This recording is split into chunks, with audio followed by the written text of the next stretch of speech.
The transport ship tore through the atmosphere like a dying comet, trailing fire and debris across the purple sky of Telos 7. Inside the crumbling passenger bay, 7-year-old Nia pressed herself against the wall, her small hands gripping the safety harness as everything around her shook and screamed. Metal groaned. People shouted. Then came the impact that turned the world sideways. When silence finally settled over the wreckage, Nia opened her eyes to smoke and sparking wires. Her father's research station had broken free from its moorings and lay smashed 3 rows ahead. She unbuckled with trembling fingers and crawled through the twisted metal, calling for him. She found him pinned beneath a collapsed ceiling panel, his breathing shallow and wet. Blood darkened his gray research coat. He smiled when he saw her, though pain creased the corners of his eyes. "Little one," he whispered, reaching for her hand. "The case, get the case." Nia followed his gaze to the reinforced container that had tumbled into the corner, somehow intact among the destruction. She knew what lived inside. Badger. Her father's research specimen, the enhanced honey badger he had been studying for 3 years. The creature terrified most of the crew with its aggression during feeding times, but her father insisted it showed remarkable intelligence. "Dad, we need to get you out," Nia said, tugging uselessly at the panel. "No time," he coughed and red flecked his lips. "Listen carefully. The emergency beacon is broken. The collective will come to scavenge the ship. You have to hide in the jungle. Take supplies. Take Badger." "I can't leave you." "You must." His grip tightened on her fingers. "Badger will protect you. I designed him to bond with one person. Let him smell my coat, then wear it. He'll know you're mine. You'll be his now." Tears blurred her vision. "Dad, please." "Stay brave, little one." His voice faded to almost nothing. "The jungle will hide you. Trust Badger. He's more than anyone knows." His hand went limp in hers. Nia sat there for what felt like hours, but was probably only minutes. The ship's emergency systems wheezed and sparked around her. Finally, she pulled her father's coat free and put it on. It dragged on the ground, too big, smelling of his soap and coffee. She approached the case carefully. Through the reinforced glass window, 2 dark eyes watched her with unsettling focus. Badger was smaller than she expected for something so feared, about the size of a large house cat, with coarse gray and black fur. His face bore the distinctive white stripe of his species, but his build looked heavier, more muscular than natural honey badgers. The case's lock had cracked in the crash. Nia hesitated, then pressed the release. The door hissed open. Badger emerged slowly, sniffing the air. His claws clicked on the metal floor. He looked at the destruction, at the bodies, at Nia. She held perfectly still, remembering her father's words. Let him smell the coat. The creature approached with surprising caution. He circled her once, then sat back on his haunches and studied her face.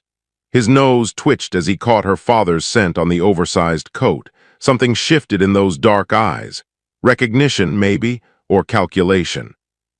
"He's gone," Nia whispered, not sure why she spoke to an animal. "It's just us now." Badger made a low sound, not quite a growl. He moved to the wrecked research station and sniffed at her father's still form. After a moment, he returned to Nia and did something unexpected.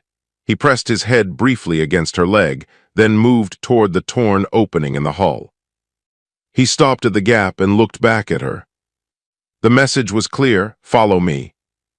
Nia gathered what she could carry: an emergency supply pack, a water purifier, medical kit, the survival blanket. Her hands shook as she worked, but she forced herself to focus like her father taught her during their camping trips on the colony.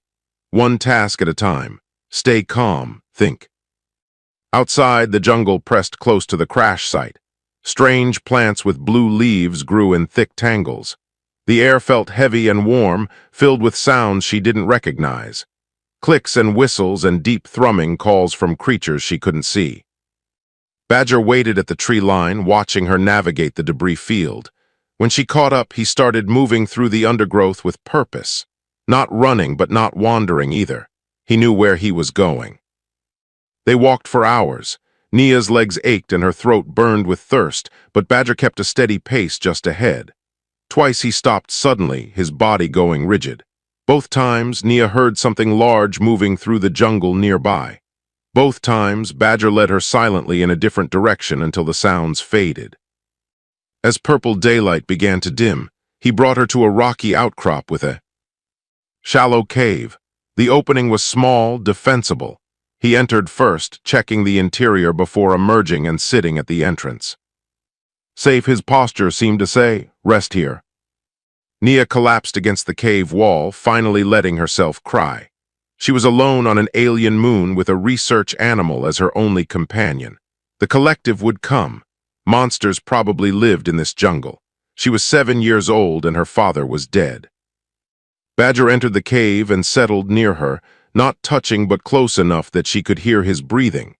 His dark eyes reflected the last purple light from outside. After a while, her crying stopped. She pulled the survival blanket around her shoulders and opened a ration bar with shaking hands. She broke off half and offered it to Badger without thinking. He sniffed it, then gently took it from her palm. They ate together in silence as darkness fell over Telos 7. Somewhere in the distance, something roared. Badger's ears swiveled toward the sound, but he didn't move from his position near Nia. She pulled her father's coat tighter and whispered the last words he'd said to her. "Stay brave, little one." Badger made that low sound again, softer this time, almost like acknowledgement. Tomorrow would bring new dangers. But tonight, in this small cave on an alien world, a child and a creature formed an unspoken bond that would soon be tested against armies, generals, and monsters beyond either of their understanding. The honey badger had chosen his charge, and honey badgers never let go. 3 days had passed since the crash, and Nia was learning that survival meant accepting help she never expected. Badger left the cave before dawn each morning and returned with food, small creatures that looked like 6-legged rabbits. Strange fruits he tested first by eating a small piece, then bringing her the rest only if he showed no ill effects. He even found a water source, leading her to a clear stream that bubbled up from underground rocks. She started calling him Fang after watching him tear into their dinner on the second night. The name seemed to fit. He acknowledged it with what she imagined was approval, tilting his head when she said it. Nia spent her time making the cave more livable. She arranged rocks to create a fire pit near the entrance where the smoke could escape. She organized their meager supplies. She tried not to think about the bodies in the ship or the fact that no rescue had come. On the afternoon of the third day, Fang returned from hunting with his fur standing on end. He dropped a dead rabbit thing at her feet, then moved to the cave entrance and growled. A real growl this time, deep and threatening. Nia grabbed the emergency pack and pressed herself against the back wall. "What is it?" Fang's lips curled back from his teeth. Through the cave opening, Nia heard something that made her blood turn cold. Voices, not human voices, clicking, chirping sounds that formed words in a language she didn't understand. The collective had arrived. 2 figures appeared at the tree line below their outcrop. They stood upright like humans, but their skin was a mottled green-gray, and their faces had too many angles. They wore armor that looked organic, like it had been grown rather than built. Both carried weapons that hummed with energy. Fang went absolutely still. Nia recognized that stillness from watching Predator documentaries with her father, the moment before the strike. The soldiers moved closer, scanning the area with devices mounted on their wrists. One pointed toward the cave. They started climbing the rocks. Fang waited until they were halfway up. Then he exploded into motion. The first soldier never saw him coming. Fang hit like a missile, all claws and teeth aimed at the gaps in the armor. He found the exposed joint at the neck and bit down with enhanced jaws designed to crack bone. The soldier made a gurgling sound and fell backward off the rocks. The second soldier swung his weapon around, but Fang was already moving. He zigzagged up the rocks with impossible agility, too fast to track. When the energy beam finally discharged, it hit stone and exploded into fragments. Fang leaped from above, landing on the soldier's helmet. His claws found the eye slots. What happened next would stay with Nia forever. The soldier screamed and tried to grab Fang, but the honey badger was relentless. He tore at any exposed flesh, bit through the armor's weak points, and when the soldier fell, Fang didn't stop. He kept attacking until there was no movement left. Silence returned to the jungle, broken only by Fang's heavy breathing. Nia realized she'd been holding her breath. She let it out slowly, her whole body shaking. Fang checked both bodies thoroughly, making sure they were dead. Then he did something that surprised her. He grabbed one soldier's weapon in his teeth and dragged it toward the cave. The weapon was nearly as long as he was, but he managed to haul it inside and drop it at Nia's feet. Tool, his actions seemed to say, might be useful. He returned to the bodies and began covering them with loose rocks and vegetation, hiding the evidence. Within 20 minutes, no casual observer would notice anything wrong. Only someone looking carefully would spot the disturbed area. When he finished, Fang came back to Nia. His fur was matted with blood that wasn't his. He looked at her with those dark, intelligent eyes, and she understood. He was checking if she was afraid of him now. Nia reached out with a trembling hand and touched his head. "You saved us." Fang leaned into her touch for just a moment. Then he moved to the cave entrance and resumed his guard position, though she noticed he sat where he could watch both the jungle and her. That night, Nia couldn't sleep. She kept seeing the fight replay in her mind. The speed, the precision, the absolute fearlessness of a creature that should have been no match for armored soldiers. Her father had called Fang enhanced, but she was beginning to understand that meant something far more significant than she'd realized. Around midnight, Fang brought her a piece of cloth he'd torn from one soldier's pack. Inside was something that looked like food rations. He'd somehow known what they were. "You're scary smart, aren't you?" she whispered. He made that soft sound again. Then he did something he'd never done before. He curled up right next to her, close enough that she could feel his warmth.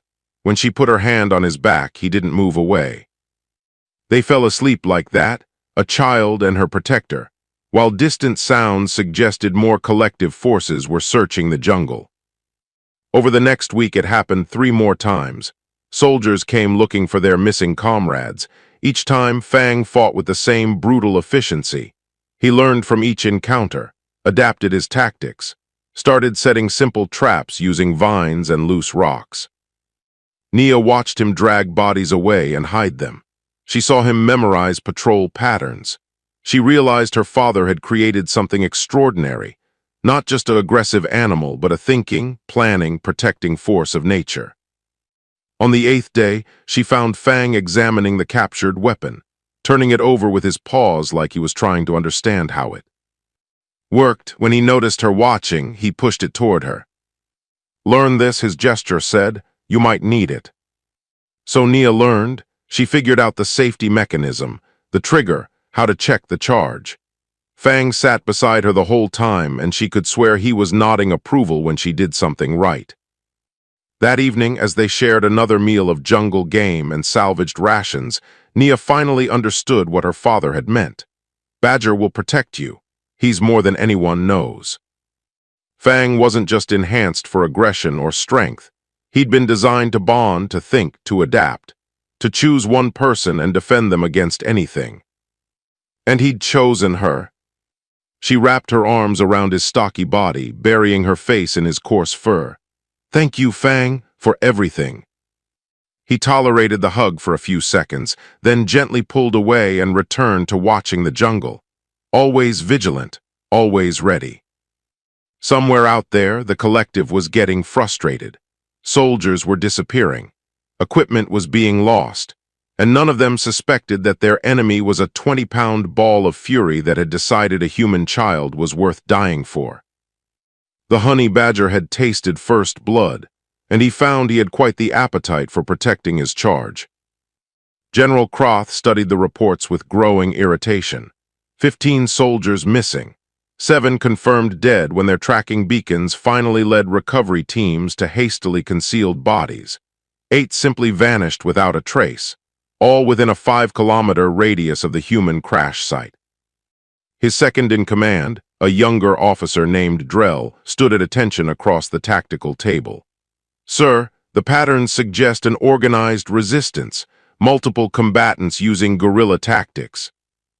No, Croth traced a claw across the holographic map.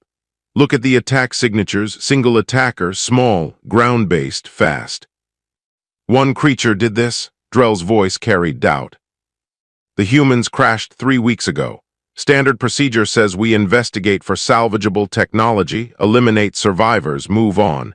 Instead, we're bleeding soldiers to something that kills them and hides the evidence. Croth pulled up helmet footage from one of the last soldiers before his camera was destroyed. There, freeze that. The image showed a blur of gray and black fur. Small body, powerful jaws clamped on the soldier's throat. But the eyes showed clear intention and intelligence. What is that? Drell leaned closer. Earth creature from the research manifest on the transport.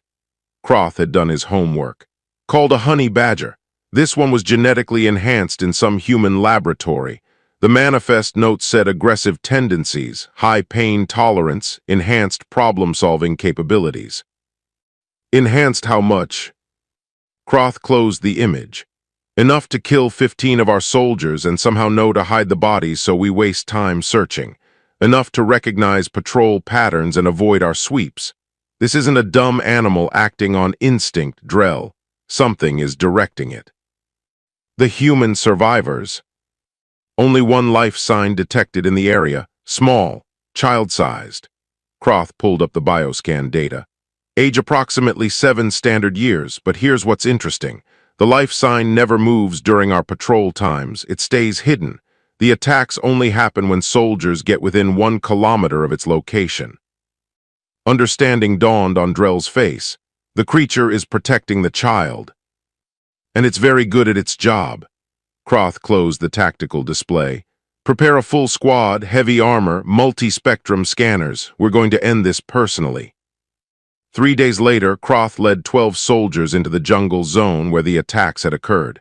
They moved in formation, scanners sweeping constantly. The general had studied every report, every death, every tactical pattern. He knew where the child was hiding. A cave system in the Rocky Hills 2 kilometers south of the crash site. The jungle around them pulsed with alien life. Blue-leafed plants rustled in the warm breeze. Creatures chirped and called from the canopy. Croth ignored it all, focused on the mission. They were 1 kilometer from the target when the attacks began. The rear guard soldier died first. Something small and fast hit him from the side, found the gap between his helmet and chest plate, and severed the major blood vessel there. He fell without a sound. Contact rear, someone shouted. But the creature was already gone. Croth ordered the squad into a defensive circle, weapons out. Scanners showed nothing. The jungle had gone quiet.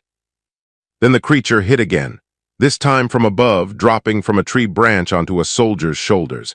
It rode him down, claws tearing at exposed joints, teeth finding vulnerable spots. 2 soldiers fired, but the creature leaped away before the shots. Connected.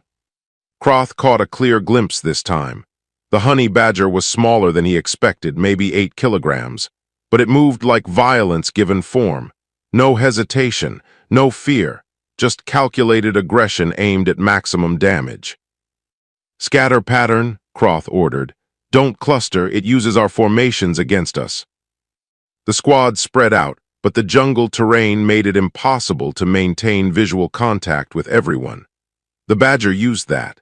It picked off soldiers one by one, striking from unexpected angles, never staying in one place long enough to target. Croth watched his squad shrink. 8 soldiers, 6, 4, each attack lasted seconds, each retreat was perfectly timed. The creature was learning their tactics faster than they could adapt. When only Croth and Drell remained, the general made a decision. Fall back now. They retreated in good order, weapons ready, but the attack stopped. The creature had made its point. Come closer to the child, die. Simple message, brutally delivered. Back at base camp, Croth pulled up the helmet footage again. He watched the badger fight frame by frame. Saw how it aimed for joints and gaps, how it used the environment, how it anticipated soldier movements. This isn't possible, Drell said quietly. An animal can't think like this. The humans enhanced it, made it smarter, stronger, more aggressive. Croth froze on a frame showing the badger's face. Those dark eyes held something that looked almost like determination. And it bonded with that child. That's what the research notes mentioned. Single-person bonding, complete loyalty. What do we do, sir? Croth thought for a long moment. He'd fought resistance fighters across 3 sectors, hunted rebels through asteroid fields, led assaults on fortified positions. But he'd never faced an opponent quite like this. An enemy that had no fear, no sense of self-preservation when it came to defending its charge. We use better bait, he finally said. The creature protects the child because it sees her as vulnerable, so we make the child think she's being rescued, fake a human distress signal. When she comes out of hiding, we take her. Then the creature will come to us on our terms. And if it doesn't fall for it? Croth pulled up the tactical map again, marking the cave location. Then we deploy the Ripper. If the badger wants to protect that child so badly, let's see how it handles a real predator. Drell shifted uncomfortably. Sir, the Ripper is designed for hunting armored resistance fighters. Using it against a child seems. The child is irrelevant. The creature is the target. Croth's voice went cold. It's killed 15 of my soldiers, made me look incompetent in front of command. I want it dead, Drell. I don't care what we have to do.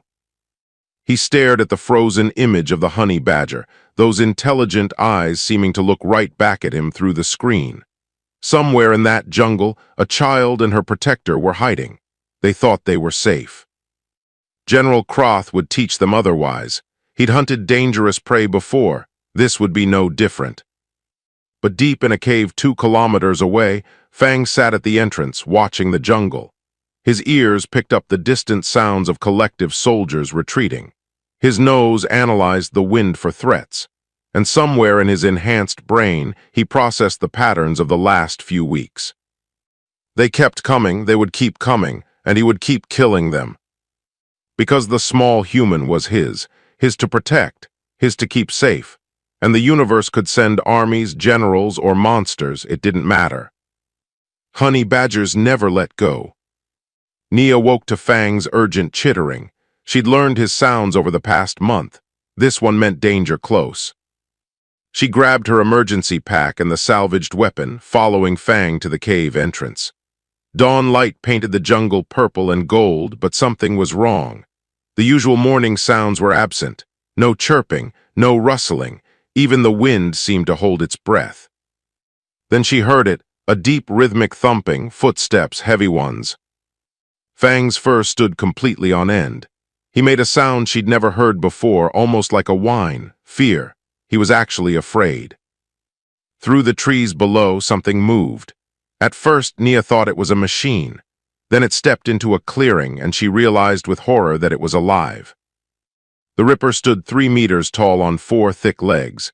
Its body was covered in overlapping armor plates that looked like dark metal but flexed like living tissue. The head was mostly mouth, filled with rows of serrated teeth. 6 eyes, arranged in pairs, scanned the terrain with mechanical precision. Steam vented from ports along its neck with each breath. A tracking collar around its throat pulsed with red light. Someone was controlling it, directing it. Fang, we need to run, Nia whispered. But Fang was already moving, not away but toward the cave exit on the opposite side. He'd found it weeks ago, a narrow tunnel that led to a stream. Their escape route. They ran. Nia struggled to keep up as Fang led her through the tunnel, her pack catching on rough stone. Behind them, the thumping grew louder. The Ripper had found their scent. They emerged at the stream just as something massive crashed through the cave behind them. Nia didn't look back. She splashed into the water, following Fang downstream where the current ran fast over smooth rocks. The Ripper burst from the cave entrance, its 6 eyes locking onto them immediately. It roared, a sound that made Nia's bones vibrate and charged. Fang led her to where the stream narrowed between 2 large boulders. They squeezed through. The Ripper couldn't follow, too large for the gap. It roared again in frustration, then began climbing over the rocks. They ran for 2 hours. The jungle terrain changed from thick undergrowth to more open forest. Fang kept checking behind them, his agitation growing. The Ripper never lost their trail. Its thermal vision and scent tracking made hiding impossible. Finally, they reached a wide river. Fast current, deep water. Nia hesitated at the edge. "I can't swim that," she said. Fang looked at the water, then at her, then back at the jungle where the Ripper's thumping grew closer. He made a decision. He grabbed her pack in his teeth and pulled her toward the water. They waded in together. The current caught them immediately. Nia struggled to keep her head up, her pack weighing her down. Fang swam beside her, trying to help, but the water was too strong. They were halfway across when the Ripper arrived. It stood on the bank, analyzing the situation. Then it did something terrifying. It walked into the water. The current that swept Nia and Fang downstream barely affected its massive weight. It waded across like the river was a minor inconvenience. They reached the far bank exhausted. Nia crawled onto the mud, coughing water. Fang shook himself dry and positioned between her and the approaching Ripper. The creature climbed out of the river, water streaming from its armor plates. It was 10 meters away, then 5. Its 6 eyes focused on Nia with predatory intensity. Fang attacked. He launched himself at the Ripper's face, aiming for the eyes like always. But the creature's armor was too thick. His claws scraped uselessly against the plates. His teeth couldn't find purchase. The Ripper shook its head and Fang went flying. He hit the ground hard but was back up instantly, circling, looking for an opening. He went for the legs, no good. The joints were protected by overlapping plates. He tried the belly. The armor there was even thicker. The Ripper's massive paw caught him on the next pass. Fang tumbled across the mud, and Nia heard him yelp in pain. He tried to stand, but one leg wouldn't support his weight. "Fang!" Nia screamed. The Ripper turned its attention to her. It took one heavy step forward. Another. Fang tried to charge again, but his injured leg collapsed. He dragged himself between Nia and the monster anyway, snarling defiance even as the Ripper raised a massive paw to crush them both. Then Nia saw it, the steam vents along the creature's neck.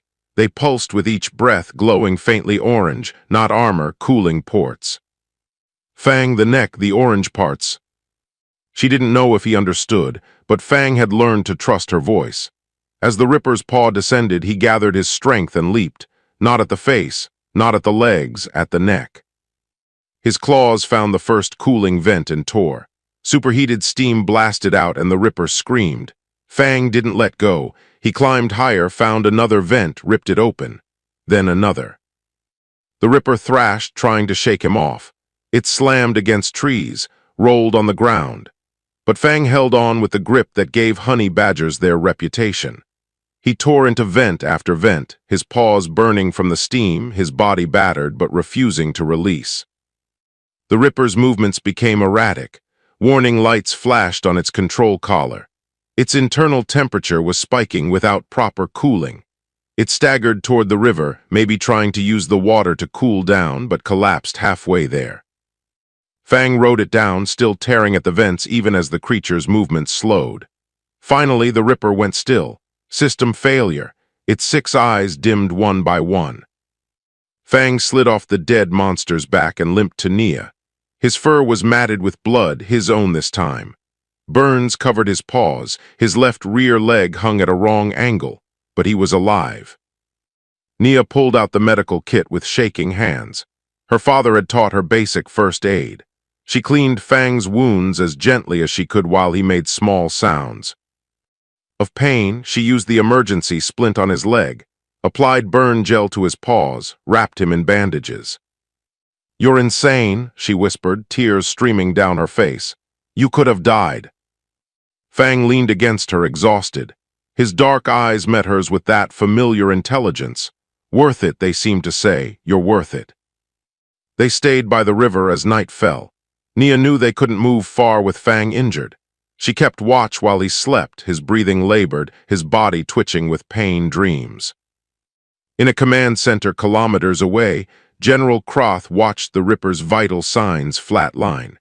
He stared at the screen for a long moment, then closed it. "Sir," Drell asked quietly. "The creature killed the Ripper." Croth's voice was flat with disbelief. "An 8-kilogram animal killed our hunting beast." "What now?" Croth stood and walked to the window overlooking the jungle. Somewhere out there, a wounded honey badger was protecting a child with a determination that defied all logic. Against soldiers, against tactics, against a bioengineered killer, it kept winning. Not through strength or size, but through absolute refusal to quit. "Now," Croth said slowly, "we take the child alive. I want to see this creature face the one choice it can't fight through: surrender or watch her die." He would make the badger understand that some battles couldn't be won with fury alone. And if the creature still didn't quit, if it still chose to fight, then General Croth would learn what humanity had known for millions of years. Honey badgers don't care about odds. They don't care about pain. They don't care about logic. They only care about what's theirs, and they never ever let go. Fang's leg healed slowly over the next 2 weeks. Nia changed his bandages daily, watching him regain strength. He couldn't hunt properly yet, so she learned to set the simple traps he'd taught her through observation. Small game, enough to survive. They'd moved to a new hiding spot after the Ripper attack, a dense thicket near a cliff face where they could see approaches from multiple directions. Fang insisted on maintaining watch despite his injury, his ears constantly swiveling for threats. On the 16th day, Nia's salvaged scanner picked up a signal. Human emergency frequency. Her heart jumped. "Fang, look, it's a rescue beacon." She pulled up the coordinates, only 3 kilometers away. The message was automated. "Any human survivors respond. Rescue team standing by. You are not alone." Nia's hands shook as she keyed in a response. After a month of hiding, of fighting, of wondering if anyone would ever come, here it was. Rescue. Fang watched her with those dark eyes. He made a low sound. "Wrong, something wrong." "It's okay," Nia said, gathering her pack. "We're going home." But Fang moved to block the thicket exit. He growled, not at her, but at the idea of leaving. His body language screamed danger. "Fang, please, I'm tired. You're hurt. We can't keep doing this." Tears welled in her eyes. "I want to go home."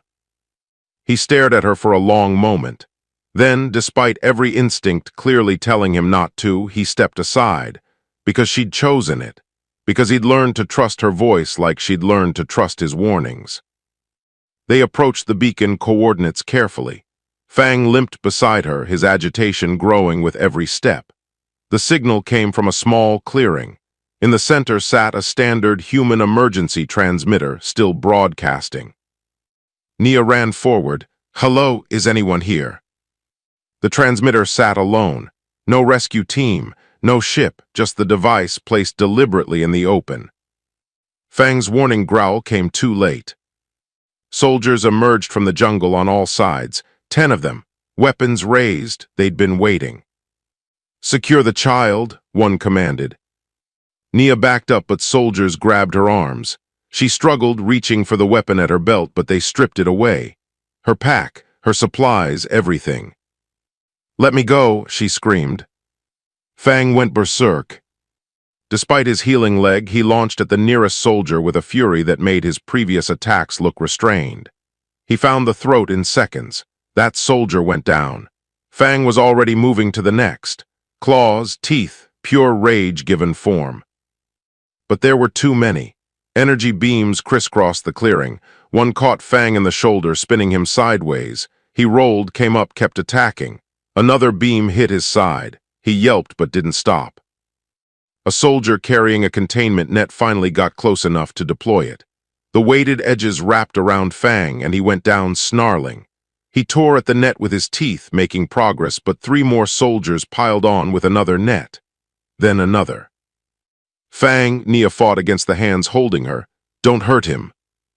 Through the clearing, General Croth approached. His face bore fresh scars, 3 parallel lines down his left cheek. Old wounds starting to heal. Something clicked in Nia's memory. The night Fang had freed her before, those same marks. "Quite the reunion," Croth said, studying her.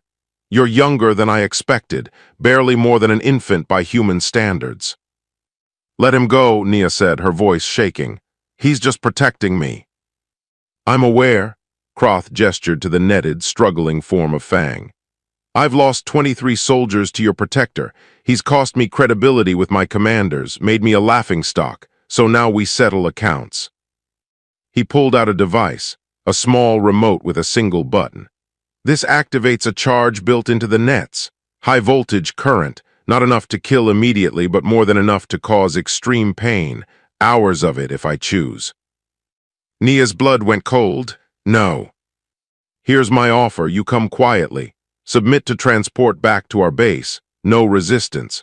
In exchange, I'll release the creature unharmed. You have 10 seconds to decide. Don't do it, one of the soldiers holding Nia muttered in broken human standard. He's lying. He'll kill it anyway. Croth's head snapped toward the soldier. Silence. But Nia had heard. She looked at Fang, still fighting the nets despite his injuries, still trying to reach her. She thought about the past month, everything he'd done, every soldier he'd fought, the Ripper he'd killed, all to keep her safe. Her father's voice echoed in her memory. Stay brave, little one. Okay, she said quietly. I'll come with you, let him go. Croth smiled. It wasn't pleasant. I thought you might see reason. He pressed the button. Fang convulsed as electricity coursed through the nets. His scream cut through Nia like a knife. She lunged forward, but the soldiers held her tight. You said you'd let him go, she shrieked. I lied. Croth watched Fang suffer with cold satisfaction. But thank you for your cooperation, makes transport easier. Something broke in Nia then, the fear she'd been holding for weeks, the grief for her father, the desperate hope that had just been crushed. It all crystallized into white-hot rage. You're going to regret that, she said, her voice eerily calm. Croth laughed. Am I? What's a child going to do? What happened next, Nia barely remembered later. The soldier holding her left arm shifted his grip slightly, just enough. She twisted, grabbed his weapon, and fired. Point blank into his chest plate. The impact threw him backward. She rolled, came up firing. The soldiers had underestimated her because she was small, because she was young. They forgot she'd spent a month learning to survive in an alien jungle, forgot she'd been trained by a creature that never gave up. She shot out the net's power source. Fang stopped convulsing. She kept firing, forcing soldiers to scatter, not to kill them, just to create chaos, space to move. Fang tore through the now unpowered nets like paper. His injured leg barely slowed him. He hit the nearest soldier like a missile, then the next. Nia provided covering fire, just like they'd practiced with pretend enemies during their quiet days in the cave. They fought as a team. Nia's shots drove soldiers into Fang's range. Fang's attacks created openings for Nia to advance. Two beings, different species, moving like they shared one mind. Croth tried to organize a response, but the chaos was too complete. Half his soldiers were down. The other half were trying not to die. He raised his own weapon, aimed at Nia. Fang saw it, changed direction mid-leap, flew across the clearing faster than should have been possible with his injuries. He hit Croth's arm just as the general fired. The beam went wide. Fang climbed Croth's body, claws finding purchase in armor gaps, teeth seeking vulnerable flesh. Croth screamed, not in pain but in rage and fear. He felt those claws on his face, adding new scars to the old. Felt teeth close around his throat, just enough pressure to warn but not kill. Call them off, Nia shouted, her weapon trained on the remaining soldiers. Or he takes your throat out. Croth, feeling the badger's hot breath and the pinpoint pressure of teeth against his jugular, finally understood. This wasn't an animal. This was a warrior who happened to wear fur. A thinking, planning, absolutely ruthless defender who would die before abandoning his charge. Stand down, he croaked. All units stand down. The soldiers lowered their weapons. Fang maintained his grip on Croth's throat for another 5 seconds, making a point. Then he released and dropped to the ground, positioning himself between Nia and all the soldiers. We're leaving, Nia said. You're not going to follow us because next time he won't stop at your throat, understand? Croth, blood streaming from new facial wounds, nodded slowly. Nia backed toward the jungle, Fang limping beside her. The soldiers let them go. They'd lost the stomach for fighting a child and her insane protector. As they disappeared into the undergrowth, Croth's second-in-command approached. "Sir, should we pursue?" Croth touched his savaged face and looked at the 9 soldiers down in the clearing. He thought about the Ripper dead, about 23 soldiers killed, about a honey badger that chose a child over its own survival and made that choice stick through sheer, bloody-minded determination. "No," he said quietly, "we don't pursue, we leave them alone." "But sir, Command will." "Command can file whatever reports they want." Croth stood, swaying slightly. "That creature taught me something today. Some battles aren't worth the cost, and some enemies fight with such complete commitment that victory becomes meaningless." He walked away from the clearing, leaving his soldiers to tend their wounded and wonder what exactly had just defeated them. 2 months and 3 days after the crash, Nia finally activated the emergency beacon she'd been carrying since day 1. Not because she was desperate anymore, because she was ready. She and Fang had carved out a life in the jungle. Their current shelter was a natural cave system she'd reinforced with salvaged materials. Food stores lined one wall. Water purification ran constantly from the stream. She'd even created a small garden using seeds from edible plants Fang had identified. But she couldn't stay here forever, and when Fang's leg had finally healed completely last week, she'd made the decision: time to go home. The beacon broadcast for 3 days before the response came. A human resistance fleet operating in nearby sectors had picked up the signal. They were coming. Nia spent those 3 days preparing. She packed her father's research notes, carefully preserved. The samples Fang had helped her collect. Everything that might help the resistance understand what the collective was doing in this region. Fang seemed to understand something was changing. He watched her pack with unusual intensity. When she sat down to explain, he tilted his head like always. "People are coming to take us home," she said, scratching behind his ears. "Real rescue this time. I checked their authentication codes. They're legitimate." Fang made a questioning sound. "You're coming with me, obviously." Nia pulled him close. "You think I'd leave you?" "After everything, we're a team now, forever." He leaned into her touch, that soft sound that meant contentment. The ships arrived on the 4th day. 3 dropships descended through the purple sky, kicking up dust and debris as they landed in a cleared area near the old crash site. Nia approached cautiously, Fang at her side. Soldiers emerged, but these wore human resistance armor. The lead soldier removed her helmet, revealing a weathered face with kind eyes. "Nia Akafer?" she asked gently. Nia nodded, suddenly overwhelmed. Real people, real rescue after so long. "I'm Commander Liu. We're here to take you home." Liu's eyes moved to Fang. "Is that the enhanced honey badger from your father's research manifest?" "His name is Fang. He saved my life multiple times." Liu knelt down slowly, not approaching but showing respect. "We recovered some of the crash site data, the collective logs too. We know what happened here. 23 enemy soldiers eliminated, 1 Ripper killed, all by something they called the Jungle Phantom." She looked at Fang with new appreciation. "That was him." "That was us," Nia corrected. "We survived together." The extraction went smoothly.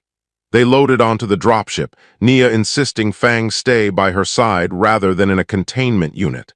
The soldiers didn't argue. Word had already spread about what this particular honey badger could do when protecting his human. As the ship lifted off, Nia watched Telos 7 shrink below them. 2 months of her life spent on that jungle moon. 2 months that had changed her from a scared child into something harder, something that survived. But they weren't safe yet. The collective fleet, still in orbit, detected the resistance ships. General Croth's forces moved to intercept. His flagship positioned itself between the resistance and their escape vector. "We've got enemy contacts," the pilot announced. Multiple fighters inbound. Commander Liu moved to the tactical station. Can we outrun them? Not with all three dropships, they'll pick us off. Nia felt Fang tense beside her. He knew that sound in people's voices. Danger, threat. We need to buy time, Liu said. Send a distress call to the main fleet. How long until they can get here? 20 minutes minimum. We don't have 20 minutes. Liu studied the tactical display. Those fighters will shred us in 5. The ship rocked as the first enemy fire connected with. Their shields, alarms blared. Soldiers moved to defensive positions, but there wasn't much they could do against space fighters from inside a dropship. Then something unexpected happened. The collective fighters broke off their attack. They scattered, executing evasive maneuvers. On the tactical display, Liu saw why. General Croth's flagship was pulling back. A transmission came through, Croth's voice measured and cold. Resistance forces, you have clearance to leave the system. No further engagement. Liu stared at the screen in disbelief. This is a trick, has to be. Sir, the collective fleet is actually withdrawing. The sensor operator sounded equally confused. Nia understood. She moved to the communications console. Let me talk to him. Liu hesitated, then nodded. General Croth, Nia said into the transmitter. This is Nia. Why are you letting us go? A long pause, then Croth's voice quieter than before. I watched the tactical footage of your survival, all of it. The kills, the tactics, the Ripper, the escape from my trap. Another pause. That creature of yours fought an army to protect one child, never quit, never surrendered, never even considered abandoning you. His name is Fang. Fang, Croth seemed to taste the word. Tell me something, child, in all the battles did he ever retreat, even when wounded? Nia looked down at Fang, who watched her with those intelligent dark eyes. No, never. He always chose me over his own safety.